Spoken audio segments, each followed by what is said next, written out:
Friends, welcome back to my channel. This is Neha Patel and आज के video में हम इन डिटेल कंपेयर करने वाले हैं CFA course and FRM course को। सो गाइज, मैंने ऑलरेडी CFA पर भी वीडियो बनाई हुई है एंड FRM पर भी वीडियो बनाई हुई है, बट आज के वीडियो में हम डिटेल कंपैरिजन करने वाले हैं on the basis of the syllabus, salary, cost, scope, exam pattern and what not, जिससे आपको पूरी तरीके से आइडिया लग जाएगा कि आपको इन दोनों में से कौन सा कोर्स करना चाहिए। तो विदाउट वेस्टिंग एनी टाइम इस वीडियो को स्टार्ट करते हैं। सो गाइज, अगर मैं बात करूं CFA that is chartered financial analyst या FRM that is financial risk manager, ये दोनों ही ग्लोबली रिकॉग्नाइज्ड कोर्सेज है। दैट मीन्स कि काफी सारे कंट्रीज में इन दोनों कोर्स की वैल्यू है। CFA is offered by CFA institute USA and FRM is offered by GARP, that is Global Association of Risk Professionals USA। CFA उन लोगों को करना चाहिए जिसको investment banking, investment analysis, portfolio management, wealth management, capital market, इन सब चीजों में इंटरेस्ट है। सो गाइज, इन शॉर्ट, अगर आपको इन्वेस्टमेंट एंड एनालिसिस में बहुत ही ज्यादा इंटरेस्ट है तो डेफिनेटली आपको CFA करना चाहिए। यही अगर मैं बात करूं FRM की, सो अगर आपको रिस्क मैनेजमेंट जैसे कि operational risk, market risk, credit risk या फिर रिस्क मिटिगेशन या फिर एनालिटिक्स, डेटा साइंस, क्वांट, इस सब में इंटरेस्ट है तो डेफिनेटली आपको FRM करना चाहिए। जहां जहां रिस्क है वहां वहां FRM की नीड पड़ती है। सो गाइस, ये तो हमने बेसिक इंट्रोडक्शन देख लिया ये दोनों कोर्सेज का। अभी हम समझते हैं कि eligibility, duration and syllabus. CFA guys 3 level का होता है। पहला एंड दूसरा लेवल जो होता है वो कम्प्लीटली MCQ बेस्ड होता है एंड जो तीसरा लेवल होता है वो MCQ प्लस essay दोनों का कॉम्बिनेशन होता है। CFA के एग्जामिनेशन साल में 4 बार होते हैं, Feb, May, August and November. And CFA के एग्जाम टॉपिक्स कुछ ये है। यही अगर मैं बात करूं FRM की, FRM में 2 ही लेवल होते हैं, दोनों ही MCQ बेस्ड होते हैं। ये साल में 2 बार होता है इसके examination, May and November. And FRM में आप कुछ ये टॉपिक्स पढ़ोगे। CFA आप अपने कॉलेज के 2nd ईयर से स्टार्ट कर सकते हो, FRM आप 12th स्टैंडर्ड के बाद से ही स्टार्ट कर सकते हो। CFA को 2 से 4 साल लग जाते हैं कंप्लीट होने में, FRM आप 1 से 2 साल के अंदर खत्म कर सकते हो। ऑल्सो गाइस, हम जानते हैं कि किन लोगों के लिए ज्यादा प्रेफरेबल है कौन सी डिग्री। अगर मैं बात करूं अपने बैचलर्स डिग्री या फिर आपका इंटरेस्ट इन्वेस्टमेंट बैंकिंग या कैपिटल मार्केट या फिर पोर्टफोलियो मैनेजमेंट में ज्यादा रहा या फिर इन सब में आपकी कोई बैचलर डिग्री रही है तो डेफिनेटली आप CFA करना। एंड अगर आपकी बैचलर्स डिग्री या फिर interest data science, analytics, quant, risk management इसमें रही है तो डेफिनेटली आप FRM सिलेक्ट करना। तो गाइस, आप लोगों ने इसका सिलेबस तो देखा ही, काफी इन डेप्थ सिलेबस है, दैट्स व्हाई हमें रिस्क नहीं लेना चाहिए सेल्फ स्टडी का। इट इज ऑलवेज एडवाइजेबल कि आप ये कोर्सेज अगर करना चाहते हो तो एक कोचिंग से करिए, एक अच्छी गाइडेंस से करिए जहाँ पे आपको फुल सपोर्ट मिले, पढ़ाई का ही नहीं बल्कि स्किल्स डेवलप करने का भी और प्लेसमेंट का भी। बिकॉज गाइज, एक बार अगर आपको अटेम्प्ट लग गया तो आपको पूरा कॉस्ट वापस बेयर करना पड़ता है, विच इज क्वाइट एक्सपेंसिव।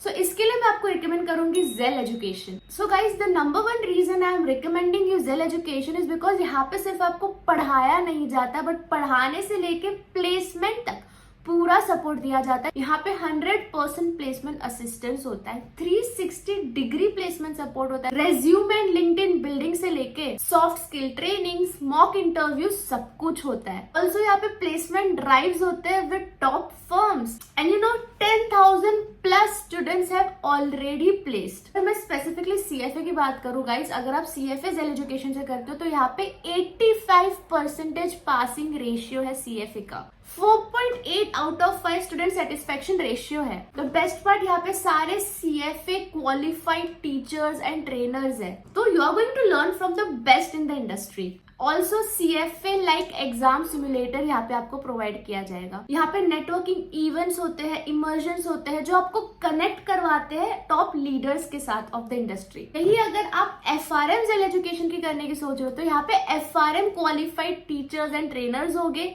यहाँ पे भी एवरेज पासिंग परसेंटेज 85% होता है, जहाँ की अगर हम इंडस्ट्री की बात करें FRM की तो 40 to 45% होता है, बट ZEL एजुकेशन का इट इज 85%। यहाँ पे भी आपको 4.8 out of 5 student satisfaction ratio मिल जाएगा। And the exclusive feature is analyst prep is the study provider which is GARP approved platform and आपको हाई क्वालिटी स्टडी मटेरियल्स काफी discounted prices में मिल जाएंगे। ऑल्सो गाइज यहाँ पे आपको ऑनलाइन इंटरैक्टिव क्लासेस भी मिल जाएंगे। So I think all in one solution है। अगर आप CFA FRM करना चाहते हो तो डेफिनेटली आप जेल एजुकेशन को सिलेक्ट कर सकते हो।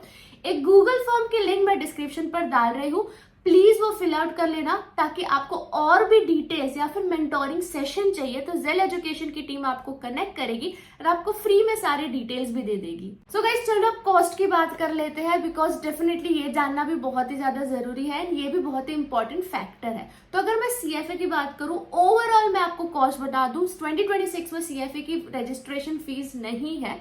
अगर आप ओवरऑल पर लेवल का कॉस्ट देखोगे तो CFA का 6 लाख इंडियन रुपीस तक का आता है।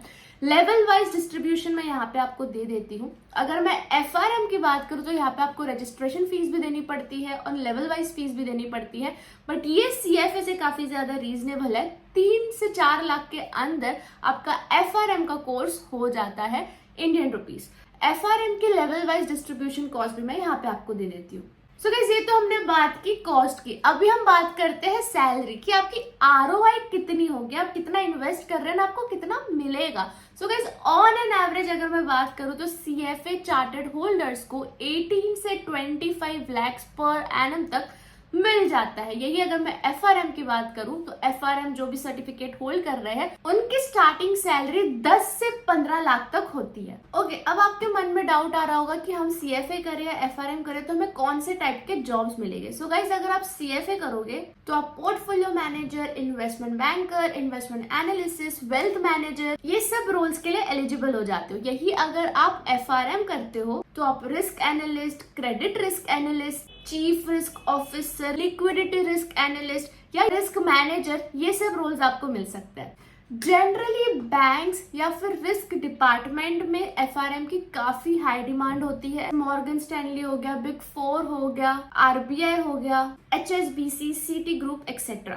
एंड सेम CFA की भी डिमांड होती है। लाइक एक ही कंपनी में आप CFA भी देखोगे, आप FRM भी देखोगे, बट दोनों के डिपार्टमेंट्स अलग होते हैं। CFA are generally placed in investment management department and FRMs are generally placed in risk management departments. Guys अगर मैं CFA की स्पेसिफिकली बात करूं तो 91% of Fortune 500 companies trust CFA and ये 162 प्लस कंट्रीज में ग्लोबली रिकॉग्नाइज भी है। इतना ही नहीं, वर्ल्ड वाइड अगर आप देखोगे तो 1,70,000 प्लस CFA चार्टर्ड होल्डर्स है, which means there is high level of recognition and Prestige.